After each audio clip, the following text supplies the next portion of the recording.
కీర్తన కాడైన దావీదు గారు రాసిన కీర్తనలు 37, 34 వచనం. దావీదు మహారాజు గారు రాసిన కీర్తన గ్రంథము 37 అధ్యాయము 34 వచనాన్ని చదువుకుందాం. యెహోవా కొరకు కనిపెట్టుకొని ఉండుము, ఆయన మార్గము అనుసరించుము, భూమిని స్వతంత్రించుకున్నట్లు ఆయన నిన్ను హెచ్చించును. దేవునికి స్తోత్రాలు చెల్లిద్దాం, దేవునికి స్తోత్రాలు చెల్లిద్దాం.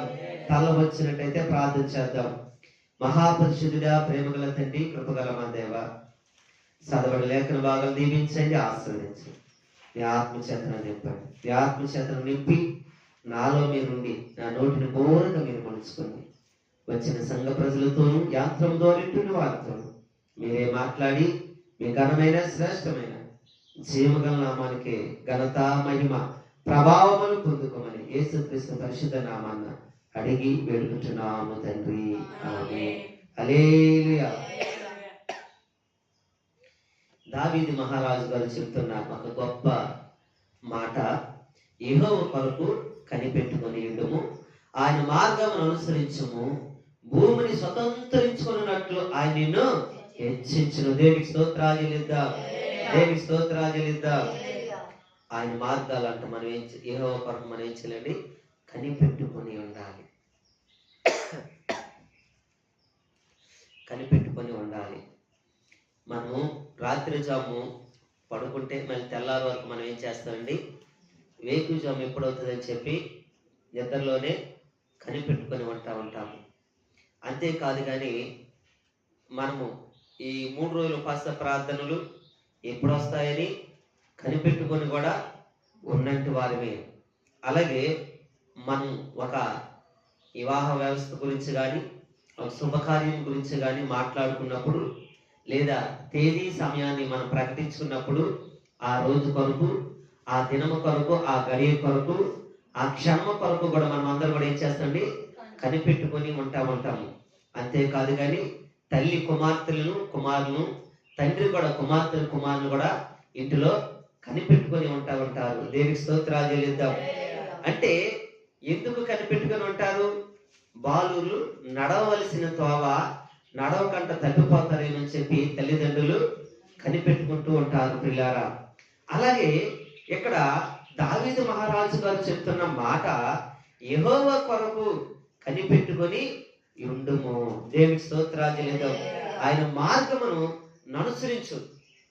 ఒకటేమో కనిపెట్టుకున్నామంటున్నారు, రెండోదట ఆయన మార్గము అనుసరించమంటున్నాడు పిల్లారా.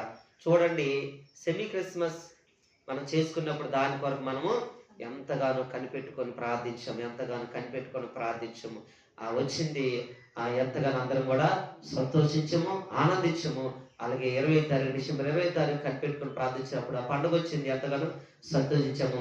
2025 సంవత్సరం కొరకు కనిపెట్టుకొని ప్రార్థించాము. దేవుడు ఆ 2025 సంవత్సరంలో కూడా మనల్ని ఇప్పటి వరకు దాటించి క్షేమాన్ని అనుగ్రహించాడు. దేవునికి స్తోత్రాలు చెల్లిద్దాం.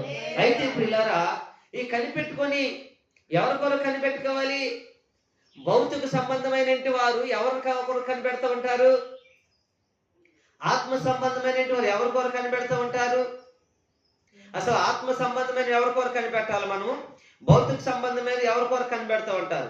భౌతిక సంబంధమైన వారు ఎవరి కొరకు కనిపెడుతూ ఉంటారండి? భౌతిక సంబంధమైన లోక సంబంధంగా నిలిచినట్టు వారు తన శత్రువు కొరకు కనిపెట్టుకుని ఉంటారు. శత్రువు జాడ ఎక్కడ దొరుకుతుందా, ఎప్పుడు దొరుకుతాడని చెప్పి కనిపెట్టుకొని వెంబడిస్తూ ఉంటారు. అవునంటారు కాదంటారా?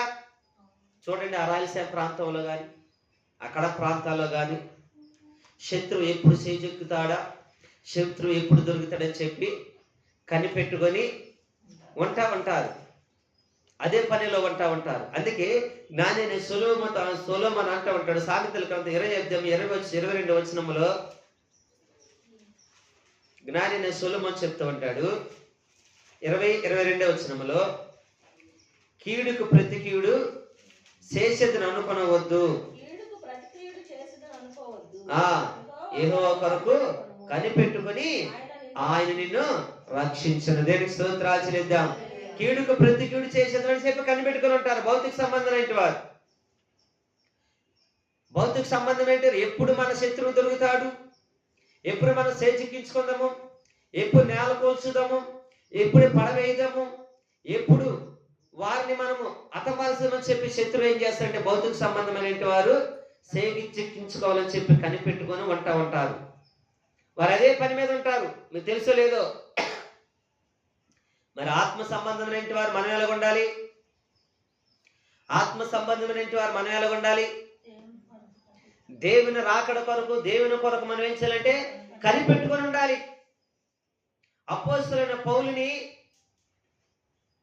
యొక్క యూదులందరూ కలిసి ప్రియులారా యెరూషలేములో దాడి చేస్తూ ఉంటారు. మందిరంకి వచ్చినప్పుడు అపోస్తలుడైన పౌలు గారిని ఒక 40 మంది మంచినీళ్ళు కానీ అన్నం కానీ ఏ ముట్టకంట ఆయన్ని సంహరించాలని కనిపెట్టుకుని ఉంటే ఆ వార్త ఆ రాజు గారికి వెళ్తూ ఉంటది. ఆ వెళ్ళిన తర్వాత అయ్యి ఇక్కడ ఉంటే ఈ పౌలు గారు చనిపోతే నా మీదకి వస్తుందని చెప్పి పౌలుని రోమియో దేశానికి తీసుకెళ్ళాలని చెప్పి కొంతమందికి అప్పగిస్తున్నప్పుడు వారు పడవలో ప్రయాణించి వెళ్తూ ఉంటారు. ఆ పడవలో ప్రయాణించి వెళ్తూ ఉన్నప్పుడు పిల్లరా ఆ పడవలో వెళ్తున్నప్పుడు అది కూడా ఇలాంటి శీతాకాలమే. ఆ శీతాకాలంలో జరిగేది ఏంటంటే పిల్లరా వసంతకాలంలో విపరీతమైన చలిగాలు, విపరీతమైన వర్షాల చేత ఆ సముద్రం ప్రయాణిస్తూ ఉంటే పడవ ముందుకు సాగలేకపోతూ ఉంటది, ముందుకు నడవలేని పరిస్థితి ఉంటది. వారు ఒక ఇంచుమించు 14 రోజులు పడవలు ఉన్నట్టు వారు అందరూ కూడా ఉపవాసం ఉండి కనిపెట్టుకుని ఉంటారు దేవుడి దగ్గర. దేవుని స్తోత్రాలు చెల్లిద్దాం. ఎందుకని పౌలుని తీసుకెళ్లి ఆ రోమా దేశంలో చక్రవర్తికి ఎదుట నిలబెట్టాలని కొంతమంది అక్కడ ఉన్న పౌలు తీసుకెళ్తున్న యొక్క బాధ్యత.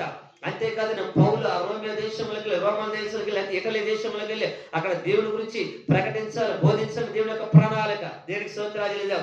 అయినప్పటికీ కూడా పిల్లారా వారు కనిపెట్టుకుని ఆ యొక్క ఎప్పుడు వస్తుంది రోమా దేశం, ఎప్పుడు వస్తుంది ఆ పట్టణం చెప్పి కనిపెట్టుకుని రాత్రనక పగలనక ఆ చలిగాల నుంచి ఆ పిడుతో పరిస్థితి కనిపెట్టుకుని ఉన్నప్పటికీ కూడా వారు ముందుకు సాగలేని పరిస్థితి. దేవునికి స్తోత్రాలు చెల్లిద్దాం. ముందుకు వెళ్ళలేని పరిస్థితి. అయినప్పటికీ కూడా ఆత్మీయ స్థితిలో మనం ఉన్నప్పుడు, దేవునిలో ఆధ్యాత్మికంగా మనం ఎదిగినప్పుడు ఏం చేయాలంటే ముందుకు కొనసాగలేని పరిస్థితుల్లో అలల లాంటివి, పెనుగాలి లాంటివి మన మీద సంభవిస్తున్నప్పుడు, వస్తున్నప్పటికీ కూడా మనం ఏం చేయాలంటే కనిపెట్టుకొని ప్రార్థన చేస్తూ ప్రభు అడుగు చాడను అనుసరించి నడిచేవారు ఉండాలి. దేనికి స్తోత్రాలు చెల్లిద్దాం. హల్లెలూయా. అంతేగాని భౌతిక సంబంధమైన వారిగా మనం ఉండకూడదు, లోక సంబంధమైన వారు ఉండేవారు. వారు కనిపెట్టుకునేది దేని కొరకంటే ఎప్పుడు ఎవరిని కోల్చుదామో కనిపెడుతూ ఉంటారు, ఎప్పుడు పడేద్దామా కోల్స్తూ ఉంటారు, ఎప్పుడు ఎవరిని సంహరిస్తామని కనిపెడుతూ ఉంటారు.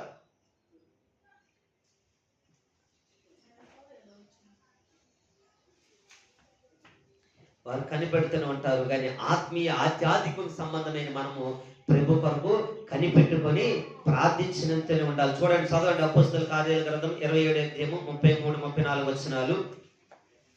అపోస్తలుల కార్యాల గ్రంథము 33-34 వచనాలు. 27వ అధ్యాయము ఏంటంటే తెల్లవారుచుండగా పౌలు 14 దినముల నుండి మీరేమి పుచ్చుకొనకి ఉన్నారు, ఉపవాసముతో. చాలండి. ఏంటంటే ఉపవాసముతో కనిపెట్టుకుని ఉన్నారు. 14 దినముల నుంచి మీరేమీ కూడా తినలేదు. ఇదిగో మీరు ఆహారం పుచ్చుకోండి. ఇదిగో ప్రభు నాతో మాట్లాడారు, మన గమ్యం చేరుతూ ఉంటాము. మీలో ఒకరి తల వెంట్రుకలో మీ తలలో ఒక వెంట్రుకైనను నశించదని చెప్పి ప్రభు నాకు చెప్పి ఉన్నాడు. కాబట్టి మీరేం చేయాలంటే ఆహారం పుచ్చుకోండి సహోదరులారా, ఆహారం పుచ్చుకోండి అని చెప్పి వారు ఎంతగానో బ్రతిమలాడుతూ ఉంటారు. హల్లెలూయా. ఎందుకు కనిపెట్టుకుని ఉన్నారంటే అయ్యో గమ్యం చేరుతాం వచ్చాము, ఈ సముద్రంలోనే మనం మరణిస్తాం, ఈ సముద్రంలో ప్రాణం పోతాము, ఈ సముద్రంకి మన ప్రాణాలు ఇక్కడ అర్పించాల్సి వస్తుందేమో అని చెప్పి ప్రియులారా వారు కనిపెట్టుకుని వారు ప్రయాణం చేస్తున్నారు. ఎక్కడికి? గమ్యం చేరాలని, ఒంటికి చేరాలని. ఆ గమ్యాన్ని ఎలాగైనా సరే మనం చేరుకోవాలని చెప్పి, ప్రతి ప్రమాదం తప్పించుకోవాలని చెప్పి వారు కనిపెట్టుకొని ఉంటున్నారు. అయితే దాంట్లో భక్తిపరుడు దేవుని చేత అభిషేకించబడినటువంటి వాడు, దేవుని పిలుచుకున్నటువంటి వాడు, అపోస్తులైన సౌలు పౌలుగా మార్చబడినట్టు దైవ సేవకుడు అక్కడ ఉండి వాళ్ళని బుజ్జగిస్తూ వారితో మాట్లాడుతున్నాడు. సహోదరులారా, మీరు 14 దినముల నుంచి ఉపవాసం ఉన్నారు, ఏమి పుచ్చుకొనలేదు. ఇదిగో కొంచెం ఆహారం మీరు పుచ్చుకోండి. ఇదిగో మనం గమ్యం చేరుతూ ఉంటాం. మీ ప్రాణం ఎక్కడికి పోదు, మీ తలలో ఒక వెంటికైనను రాలిపోదు, నా దేవుడు చెప్పి ఉన్నాడని చెప్పి వాళ్ళెంతగానో బలపరుస్తూ ఉన్నాడు. దేనికి స్తోత్రాలు చెల్లిద్దాం. హల్లెలూయా, హల్లెలూయా. ఇలాంటిది మనం కనిపెట్టుకొని ఉండాలి. గమ్యం చేరే వరకు కనిపెట్టుకొని ఉండాలి. దేవుడు మాట్లాడే వరకు కనిపెట్టుకుని ఉండాలి. అక్కడ ఎవరితో మాట్లాడంటే పిల్లరా, ఆధ్యాత్మికమైన దైవభక్తి కలిగినట్టి అపోస్తులైన పౌలుతో దేవాది దేవుడు మాట్లాడాడు. హల్లెలూయా. మాట్లాడి మిగతా సహోదరులందరికీ కూడా తను చెప్తున్నాడు, దేవుడు గత రాత్రి నాకు చెప్పి ఉన్నాడు, కాబట్టి మీరందరూ కూడా ఆహారం పుచ్చుకోండి, మీ ప్రాణాలు బలపరుచుకోండి, మనం కంపల్సరిగా గమ్యాన్ని చేరుతూ ఉంటాము. దేవునికి స్తోత్రాలు చెల్లిద్దాం, దేవునికి స్తోత్రాలు చెల్లిద్దాం. మనము కూడా ఆధ్యాత్మిక జీవితంలో మనం ఏం చేయాలంటే ప్రభు కొరకు కనిపెట్టుకుంటుండాలి. చూడండి, ఈ ఉదయకాల సమయం అంతా పల్లెటూరులోని ఏం చేస్తారంటే చాలా మంది ఉదయాన్నే లేచి ఎండ కొరకు అటు చూస్తూ ఉంటారు, ఇటు చూస్తూ ఉంటారు. అయ్యో ఎండ వస్తే బాగుండే అని కనిపెట్టుకుని ఉంటారు. ఎందుకని? చలి ప్రాంతాన్ని తట్టుకోలేక కొంతమంది, ఈ మంచు ద్వారా కొన్ని పంటలు పాడైపోతాయని చెప్పి కొంతమంది ఏం చేస్తారంటే ఎండ వస్తే బాగుండు అని చెప్పి కనిపెట్టుకుని ఉంటారు. ఇంకొంతమంది ఏం చేస్తూ ఉంటారు, మబ్బు వస్తే బాగుండు, ఎండప్పుడేమో ఏంటైనా మబ్బు వస్తుందేమో, ఈ ఎండకి నేను తట్టుకోలేకపోతున్నాను, చల్లగాలి వస్తుందేమో అని చెప్పి కనిపెట్టుకుంటారు. అలాగే వర్షాకాలంలో రైతు ఏం చేస్తూ ఉంటాడు, మనం ఏం చేస్తూ ఉంటామండి, నీరు కొరకు దప్పిక కొరకు మనం ఏం చేస్తామంటే అయ్యో వర్షం పడితే బాగుండి, ఈ ఎండకి తట్టుకోలేకపోతానని చెప్పి కనిపెట్టుకొని ఉంటాము. హల్లెలూయా. దాని ప్రియులారా, నీవు నేను ప్రభువైన యేసుక్రీస్తు వారిని అంగీకరించి ఉన్నాము, ఆయన మీద విశ్వసించి ఉన్నాము, ఆయన దేవుడిని నమ్ముకున్నాము. కాబట్టి మనము నిత్యము ఎవరి కొరకు కనిపెట్టుకొని ఉండాలంటే దేవుని కొరకు, యెహోవా కొరకు, యేసయ్య కొరకు మనము కనిపెట్టుకొని ఉండాలి. దేనికి స్తోత్రాలు చెల్లిద్దాం. హల్లెలూయా. కనిపెట్టుకొని ఉండాలి. కానీ మనం కనిపెట్టుకుని ఉంటున్నప్పుడు వ్యసన పడకూడదు. ఏం చేయాలండి, అయ్యో నేను దేవుడి సన్నిధికి వెళ్తున్నాను కదా, దేవుడి సన్నిధిలో కనిపెట్టుకొని ప్రార్థిస్తున్నాను కదా, కన్నీరు కారుస్తున్నాను, ప్రభు కొరకు నాతో ఎప్పుడు మాట్లాడుతాను, నేను ఎప్పుడు ఆశీర్వదిస్తాను, నేను ఎప్పుడు దీవిస్తాను, కనిపెట్టుకుని ఉంటుంటే ఆధ్యాత్మికమైన జీవితం నేను ఉంటున్నాను. భక్తి లేనంటి వారు, యథార్థత లేనంటి వారు, లోక సంబంధులు, భౌతిక సంబంధం లేనంటి వారు దీవించబడుతున్నారు, ఆస్వాదించబడుతున్నారు. నేను మాత్రమా అయ్యో ఆస్వాదించలేకపోతున్నాను, దీవించబడలేకపోతున్నా. అసహ్యం. మనం ఏం చేయకూడదండి, వ్యసన పడకూడదు. చూడండి, కీర్తన గ్రంథం 37 అధ్యాయం మనం చదువుకున్నాం కదా, అదే కీర్తన గ్రంథంలో 7వ వచనం ఉంటుంది చూడండి. యెహోవా ఎదుట మౌనంగా నుండి ఆయన కొరకు కనిపెట్టుకొనుము, తన మార్గమును వర్ధిల్లు వారిని చూసి ఏం పడకండి, మౌనంగా ఉండి కనిపెట్టుకోవాలి అంతే నువ్వు. అంతేగాని అయ్యో అక్కడ అపోస్తలుడు పౌలు గారు చెప్పారు, అయ్యో దేవుడు గత రాత్రి నాతో మాట్లాడాడు కదా అని చెప్పి, అయ్యో ఆయనతో మాట్లాడమండి, మేము కూడా 14 రోజులు ఉపవాస ప్రార్థనలు మాతో మాట్లాడదని చెప్పి వాళ్ళు వ్యసన పడితే ఏమయ్యేది, ప్రాణాలు కోల్పోయేవాళ్ళు. అక్కడ మాతో చెప్పలేదు కదా, మేము కూడా ఉపవాసం ఉండి కనిపెట్టుకుని ప్రార్థన చేసామే, మాతో మాట్లాడలేదు కదా, ఆహారం అమలలో పుచ్చుకుంటామని చెప్పేసి వాళ్ళు అక్కడ ఆహారం తీసుకోకపోతే ఏమైందంటే ముందుకు వెళ్ళిన తర్వాత పిల్లరా వాడ బద్దలైపోయింది. 2 పాయల మధ్య, 2 కలయికల మధ్య, నదుల కలయిక మధ్య సముద్రంలో కలుస్తా అక్కడ ఏమైందంటే నదిలో పిల్లరా వాడ సముద్రం బద్దలైపోయింది. ఈదుకుంటే వెళ్ళాలి అవతలకి, కానీ అక్కడ ఆహారం పుచ్చుకున్నారు కాబట్టి, ఆ పౌలు గారు మాట నమ్మారు కాబట్టి ఏమైందంటే తర్వాత శక్తి పొందుకున్నారు, బలం పొందుకున్నారు, దేవుడి మీద విశ్వాసం ఉంచారు కాబట్టి గమ్యాన్ని దగ్గరికి అవతల ఒడ్డుకు చేరుకున్నారు. హల్లెలూయా. అయ్యో నేను కూడా కనిపెట్టుకుని ప్రార్థిస్తున్నానే, నేను కూడా కనిపెట్టుకుని అయ్యో దేవుడి సన్నిధిలో ఉన్నానే, నాకెందుకు జరగట్లేదు, నన్ను ఎందుకు దేవుడు ఆశీర్వదించట్లేదు, దీవించట్లేదు, నాతో ఎందుకు మాట్లాడట్లేదు, వారితో మాట్లాడుతున్నా, వారిని ఆశ్రయిస్తాం, దీవిస్తున్నాడు అని చెప్పి నీవు నేను ఏం చేయకూడదంటే వ్యసన పడకూడదు. హల్లెలూయా, హల్లెలూయా. వ్యసన పడకూడదు ప్రియులారా. ఎందుకంటే దేవుడు ఎప్పుడు ఎవరిని ఎలాగ ఆశ్రదిస్తాడో అది ఎవరికి తెలియదు. ఎప్పుడు దేవుడు ఎలాగ దీవిస్తాడో అది ఎవరికి తెలియదు. దేవుడు ఎప్పుడు ఎలాగ ఎవరిని కాపాడుతాడో అది ఎవరికి తెలియదు. ఎందుకంటే నీ భక్తిని బట్టి నీకు, నీ విశ్వాసాన్ని బట్టి నీకు, నా విశ్వాసాన్ని బట్టి నాకు ప్రతిఫలము ఇస్తా ఉంటాడు. దేనికి స్తోత్రాలు చెల్లిద్దాం. అందుకే మనము కనిపెట్టుకుని ఉండాలి. కానీ ఒకరు ఆశ్రయంతో దీవులతో వదిలితుంటే మనం ఏం చేయకూడదంటే వారిని చూసి వ్యసన పడు. అసలు ఎందుకు కనిపెట్టుకొని మనం ఉండాలి? ఎందుకు అసలు మనం ఎందుకు కనిపెట్టుకుని ఉండాలి? దేవుడి కొరకు మనల్ని పిలుచుకున్నాడు కదా. అయితే ఇక్కడ ఒక మాట ఏంటంటే మనం అనుకుంటాం, అయ్యో నేను కనిపెట్టుకొని ఉంటాను. నేను కనిపెట్టుకుని ఉండేది చాలా తక్కువ దేవుడి దగ్గర. ఎప్పుడు కనిపెట్టుకుని ఉపవాస ప్రార్థనలు కనబడతా, లేదంటే వదిలేసినప్పుడు ఒక 10 నిమిషాల ప్రార్థనలు కనబడతా, లేదా రాత్రి 10 నిమిషాలు కనిపెట్టుకుని ప్రార్థన చేస్తాం, తర్వాత ఉండదు. కానీ నిన్ను నన్ను సృష్టించిన దేవుడు, నిన్ను నన్ను పుట్టించిన దేవుడు, నిన్ను నన్ను పిలుచుకున్న దేవుడు, ఆ రక్తంతో కడిగిన దేవుడు, పరిశుద్ధపరిచిన దేవుడు, నీతిమంతులుగా ఎన్నుకున్న దేవుడు కంటికి కనురెప్పైనను ఇలాగ ముయ్యకంట ఇశ్రాయేలు కాపరి కొనకూడో నిద్రపోడు ఆయన నిన్ను నన్ను పిల్లల ప్రతి నిమిషము ప్రతి క్షణము ఆయన కనిపెట్టుకుని ఉంటున్నాడు. దేవుని స్తోత్రాలు చెల్లిద్దాం. హల్లెలూయా. ఆయన ప్రతి సమయమందు ప్రియులారా ఆయన మనల్ని కనిపెట్టుకుని ఉంటున్నాడు. అయ్యో నన్ను ఎక్కడ కనిపెట్టుకుని అంటాం అనుకుంటాం మనమైతే. రప్ప పాటలో ప్రియులారా మన మీదకి శత్రువు దాడి చేయాలనుకుంటాడు, మనకు తెలియదు. దేవుడు కనిపెట్టి అంటనే నీకు నాకు తెలియకంటే అపవాదిని గద్దిస్తాడు. తర్వాత అపవాది పక్కకి వెళ్ళిపోతారు. అమ్మో ఇంత ప్రమాదం తప్పిపోయిందా, అమ్మో ఇంత గండా నాకు తప్పిపోయిందా, అమ్మో ఇంత ఉగ్రత నా మీదకి వచ్చి తప్పిపోయిందా అని మనం ఏం చేస్తామండి? ఆశ్చర్యపడతా ఉంటాం. కానీ నిన్ను నన్ను కనిపెట్టుకునే దేవుడు మనకి సర్వశక్తిమంతుడైన దేవుడు. దేవుడికి స్తోత్రాలు.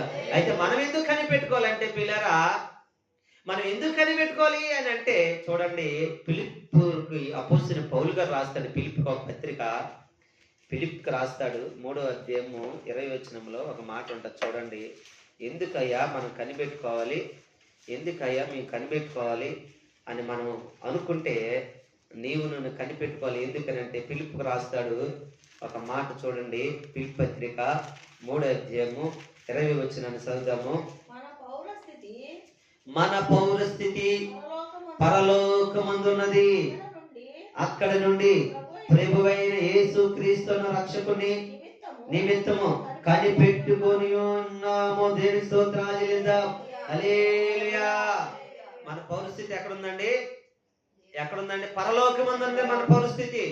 ఎక్కడ లేదు మన పౌరస్థితి, ఎక్కడ లేదు మన పేరు, ఎక్కడ లేదు మన ఊరు ప్రియులారా. ఇక్కడ మనం ఎలాగొచ్చంటే పరలోకము నుండి పరదేశులు వచ్చిన ఇక్కడికి. ఇక్కడ ఇల్లు కట్టుకుని శాశ్వతంగా ఉండిపోతానండి, ఇది నాదేనండి, వెళ్ళిపోయినప్పుడు తీసుకెళ్ళిపోతానండి, ఇది నాదేనండి, ఈ బంగారం నాదేనండి, ఎండి నాదేనండి, ధనం నాదేనండి, నేను వెళ్ళేటప్పుడు నా నెత్తి మీద పెట్టండి తీసుకెళ్ళిపోతానంటే ఒక్కటి కూడా నీతో రాదు. ఒకటి కూడా మనం తీసుకెళ్ళలేము కూడా. మనం ఎక్కడి నుండి వచ్చామంటే మనము పరలోకంలో వచ్చాం. కానీ మన పరిస్థితి ఎక్కడుంది? పరలోకములు ఉంది. పరలోక సంబంధమై మనం ఉన్నాము. ఎందుకు కనిపెట్టుకోవాలంటే పిల్లరా అక్కడ స్పష్టంగా ఉంది చూడండి. మన పరిస్థితి పరలోకమందు ఉన్నది, అక్కడ నుండే ప్రభువైన యేసుక్రీస్తును రక్షకుని నిమిత్తము కనిపెట్టుకొని ఉన్నాము. హల్లెలూయా, హల్లెలూయా. అక్కడే మన పరిస్థితి ఉంది పిల్లరా. ఆ పరిస్థితి ఉంది కాబట్టి మనం ఏం చేయాలంటే పిల్లరా ఆ పౌరస్థితిలోకి వెళ్ళి ఆ జీవాది దేవాది దేవుడు నీ కొరకు నా కొరకు అక్కడ ఆ యజమాని దేవుడు ఏం చేసిండే పిల్లరా మనకు నిత్యమైన నివాసాలు ఏర్పాటు చేస్తున్నాడు.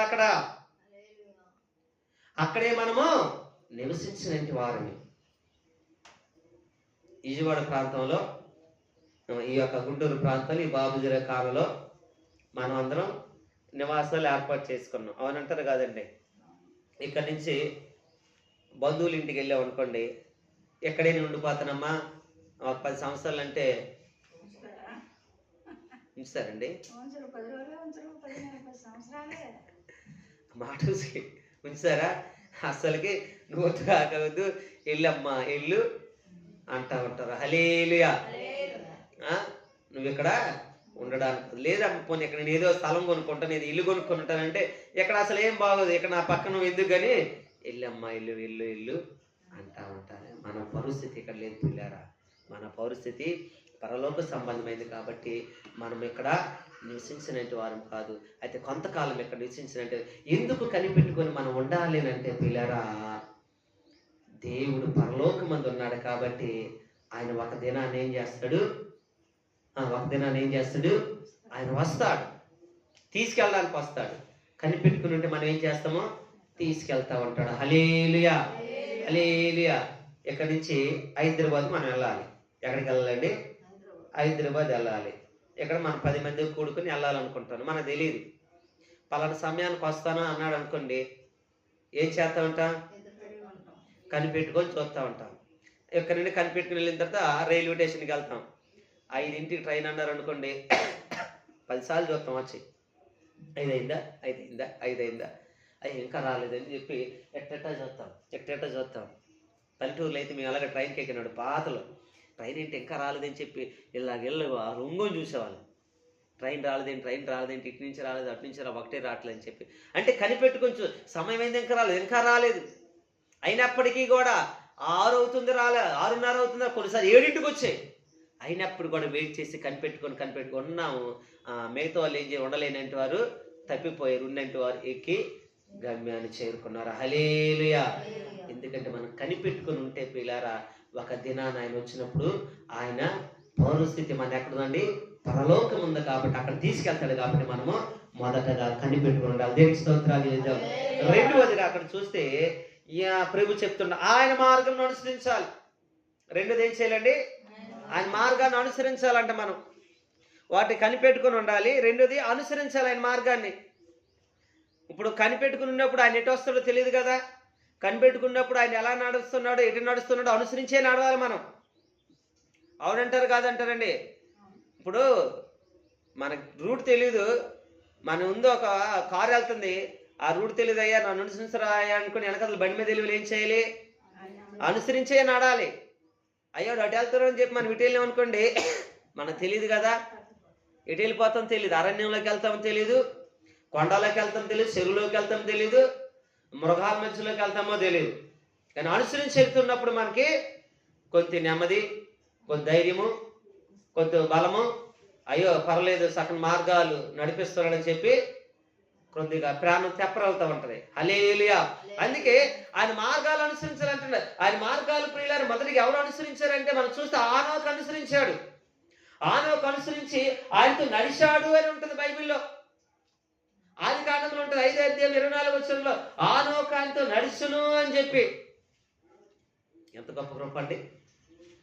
ఆయన నడిచాడంట. నడిచి ప్రభువా నేను ఇంక ఈ లోకంలో ఉండలేనయ్యా, నీతోటి నేను నడుస్తూ ఉంటాను, నీలోని జీవిస్తూ ఉంటాను, తీసుకుపో అన్నాడు.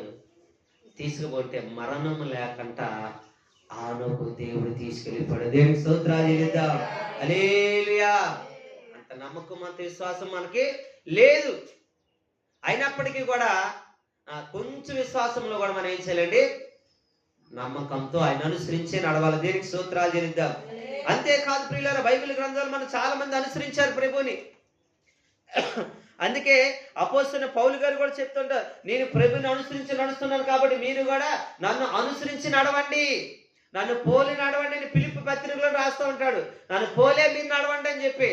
దేనికి స్తోత్రాలు చెల్లిద్దాం. అంటే మనము కాపర్ని గొర్రెలన్నీ కూడా ఏం చేస్తారో తెలుసండి? ఎప్పుడైనా చూసారా పల్లెటూళ్ళు గొర్రెలు మందల్ని? కాపర్ ముందు వెళ్తుంటే ఎటు వెళ్తే అటు వెళ్ళిపోతాయి గొర్రెలు. మేకలకు వెళ్ళవు. మళ్ళీ మీకు తెలుసో లేదో, మేకలలో గొర్రెలు మాత్రం వెళ్తూ ఉంటాయి. ఆ గొర్రెలు కాపర్ ఎటు వెళ్తే ఇటు తిరిగి ఎటు తిరిగితే అటే వెళ్తూ ఉంటాయి గొర్రెలు. అలాగే వెళ్ళిపోతూ ఉంటాయి. అంటే ఎక్కడి వరకు తీసుకెళ్తే అలాగే వెళ్తూ ఉంటాయి. ఇప్పుడు ప్రభు మనల్ని ఎలా నడిపిస్తూ అలా మనం ఏం చేయాలండి? నడుచుకుంటూనే వెళ్ళాలి. హల్లెలూయా హల్లెలూయా. అలాగ నడుస్తున్నప్పుడు పిల్లారా దేవుడు మనల్ని ఏం చేస్తారంటే పిల్లారా హెచ్చిస్తా ఉంటాడంట. దేవుని స్తోత్రాలు చెల్లిద్దాం. దేవునికి స్తోత్రాలు చెల్లిద్దాం. అందుకే పౌలు అంటాడు, నేను ప్రభువుని పోలి నడుచుకుంటున్నా, మీరు నన్ను పోలి నడుచుకోండి. దేవునికి స్తోత్రాలు చెల్లిద్దాం. సంఘం కూడా ఎవరిని పోలి నడవాలి? సేవకుని పోలి నడవాలి. దేవునికి స్తోత్రాలు చెల్లిద్దాం. హల్లెలూయా. అంతేకాదు ప్రియులారా, అబ్రహాము దేవుడితో నడుస్తున్నప్పుడు అబ్రహాం దగ్గర దమస్క ఎలియాజరు అనే పనివాడు ఉంటాడు, నమ్మకస్తుడని ఉంటాడు. ఆ నమ్మకస్తుని ఎలియాజరు అంటాడు, ఎలియాజర్కి అబ్రహాం ఒక పని అప్పగిస్తూ ఉంటాడు. ఏ పని అంటే, తన కుమారుడని ఇసాకు కొరకు ప్రియులారా ఒక వధువుని తీసుకురమ్మంటాడు. ఎవరినండి? వధువుని తీసుకురమ్మంటే ఆయన ఒక చక్కటి మాట అంటాడు. వెళ్తూ వెళ్తూ వెళ్తూ ప్రియులారా ఆయన ఒక చక్కటి మాట అంటాడు. చూడండి, ఆ మాట చదివించుకొని మనం ముగించుకుందాము. ఆదికాండము 24వ అధ్యాయము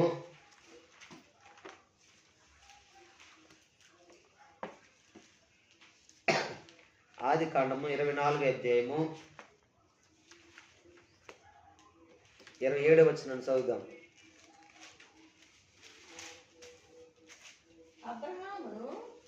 అబ్రహామును నా యజమానుని దేవుడైన యెహోవా స్తుతింపబడును గాక.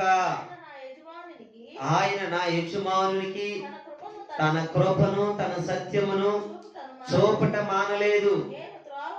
నేను త్రోవలో నుండగానే యెహోవా నా యజమాని బంధువుల ఇంటికి నన్ను నడిపించును. దేవునికి స్తోత్రాలు చెల్లిద్దాం. హల్లెలూయా. చూడండి ప్రియులారా, ఇక్కడ దమస్క ఎలియాజరు ఒక నమ్మకస్తుడు అనమాట అబ్రహాంకి. దేవుని యందు కూడా అదే భయభక్తులు కలిగినటువంటి వాడు. ఈయన చెప్తున్నాడు, చూడండి, తన యజమానుడి కంటే దేవుడు కృపను ఏం చేయలేదంటే సత్యమును చూపుట మానలేదు దేవుడు. అయితే నా యజమానుడు నాకే పని అయితే అప్పగించాడో ఆ పనినంట ఇదిగో నేను తోవలో ఉండగానే అంట ఏం చేస్తుంటండి నన్ను. దేవునికి స్తోత్రాలు చెల్లిద్దాం. హల్లెలూయా. నేను త్రోవలో ఉండగానే యెహోవా నా యజమానుని బంధువుల ఇంటికి నన్ను నడిపించు. త్రోవలో ఉండగానే. ఈరోజు నేను కూడా దేవుని యొక్క సన్నిధిలో ఉండగానే, దేవుడితో నడుస్తుండగానే, దేవుని మార్గాన్ని అనుసరిస్తుండగానే మనల్ని ఎక్కడికి నడిపించాలి? మన యజమానుడైన యేసుక్రీస్తు ఇంటికి మనల్ని నడిపించాలి. మన యజమానుడైన అధిపతి యెహోవా ఇంటికి మనల్ని నడిపించాలి. ఆ ఇల్లు శ్రేష్టమైనది, ఆ ఇల్లు పరిశుద్ధమైనది, ఆ ఇల్లు సత్యముతో కూడినది, అది జీవ సంబంధమైన గృహము. ఆ ఇంటిలో నిత్యము కూడా నేను కూడా హెచ్చింపబడిన వారుగా ఉంటాము అక్కడ. హల్లెలూయా. హల్లెలూయా. తోవలు ఉండగానే నడిపించాలి. తోవ తప్పిపోకూడదు మనము. అలాగ నడవాలంటే నేను కూడా ఏం చేయాలని మొదలు కనిపెట్టుకుంటూ ఉండాలి. రెండవదిగా పిల్లరా, ఆయన మార్గాలు మనం అనుసరిస్తూ నడవాలి. అలా నడుస్తున్నప్పుడు నేను ఆయనతో పాటు నడుస్తున్నప్పుడే ఆయన ఏం చేస్తాడంటే పిల్లరా, ఆ మన యజమానుడైన అధిపతి అయిన ఇంటికి మనలో ప్రవేశించేస్తాడు. దేవుని స్తోత్రాలు చెల్లిద్దాం. హల్లెలూయా. ఆ ఇంటిలో మనం ఉంటున్నప్పుడు పిల్లరా, ఆ ఇంటిలో మనం నివసిస్తున్నప్పుడు ఏది కొద్ది ఉండదు, ఏది తక్కువ అవ్వదు, ఏది కూడా నీకు లేదు అని నీ నోటి మాట రానివ్వడు నా దేవుడు. దేవుని స్తోత్రాలు చెల్లిద్దాం. హల్లెలూయా. అందుకే కీర్తన గ్రంథాలు మనం చదువుకున్నాగా ఏం చెప్తున్నాడు? కీర్తనకాడైన దావీదు మహారాజు గారు అక్కడ చక్కటి మాట మనకి బోధిస్తున్న మాట ఏంటంటే పిల్లరా, యెహోవా కొరకు కనిపెట్టుకొని ఉండుము, ఆయన మార్గం అనుసరించుము, భూమిని స్వతంత్రించుకున్నట్లు ఆయనను హెచ్చించిన. దేవునికి స్తోత్రాలు చెల్లిద్దాం. హల్లెలూయా. దావీదు కూడా పిల్లలు యెహోవా కొరకు కనిపెట్టుకొని ఉన్నాడు. దావీదు కొరకు కనిపెట్టుకుని ప్రార్థించాడు. దావీదు పిల్లల ఉపాసం ఉన్నాడు. దావీదు పిల్లల దేవుడు మార్గాలను అనుసరించాడు. ఆయన మార్గాలను నడిచాడు. కాబట్టి దావీదుని ఏం చేశాడంటే భూమిని స్వతంత్రించుకున్నట్టుగా పిల్లరా దావీదుకి సమస్త రాజ్యములను అప్పగించి ఆయన ఏం చేశాడంటే పిల్లరా యెరూషలేము సింహాసనం మీద రాజుగా నిలబెట్టాడు. దేవునికి స్తోత్రాలు చెల్లిద్దాం. హల్లెలూయా. ఆయన రక్షించిన దేవుడు, ఆయన దీవించిన దేవుడు, ఆ దావీదుని వర్ధిలింప చేస్తున్న దేవుడు, ఆ దేవుడే మన దేవుడే ఉన్నాడు. ఆయనే మనల్ని కూడా వర్ధిలింప చేస్తాడు. ఆయన నిన్ను నీ కుటుంబాన్ని కూడా హెచ్చించబోతున్నాడు. దేవునికి స్తోత్రాలు చెల్లిద్దాం. హల్లెలూయా. హల్లెలూయా. హెచ్చించిపోతున్న దేవుడి పిల్లారా, మనం చేసేది ఒకటి కనిపెట్టుకోవాలి, రెండోది ఆయన అనుసరించాలి. ఈ రెండు మనము చేసినట్టయితే పిల్లారా, మన పరిస్థితి పరలోకముందని మర్చిపోకూడదు. మన గృహం ఎక్కడ ఉందండి? పరలోకములో ఉంది. యజమాని అక్కడికే మనం చేరాలి. అక్కడికి మనం చేరుతున్నప్పుడు, మన ప్రార్థన చేస్తున్నప్పుడు, మనం కనిపెట్టుకొని ప్రార్థన చేస్తున్నప్పుడు, ఈ భూలోక సంబంధంలో భూలోకంలో మనం నివసిస్తున్నప్పుడు పిల్లారా, మనల్ని కూడా భూలోకంలో ఏం చేస్తారంటే ఈ భూలోకాన్ని స్వతంత్రించుకున్నట్లు కూడా దావీదుని ఆశ్రయించిన దేవుడు, దీవించిన దేవుడు, హెచ్చించిన దేవుడు ఈ రోజు మిమ్మల్ని, మీ కుటుంబాలని దేవుడు హెచ్చించి దీవించి ఆశ్రయించునుగాక. సంఘాన్ని కూడా హెచ్చించి దీవించి ఆశ్రయించునుగాక. ప్రార్థన చేద్దాము. కొద్ది మాట దేవుడు దీవించునుగాక. ప్రార్థన చేద్దాం పిల్లరా, ప్రార్థన చేద్దాము.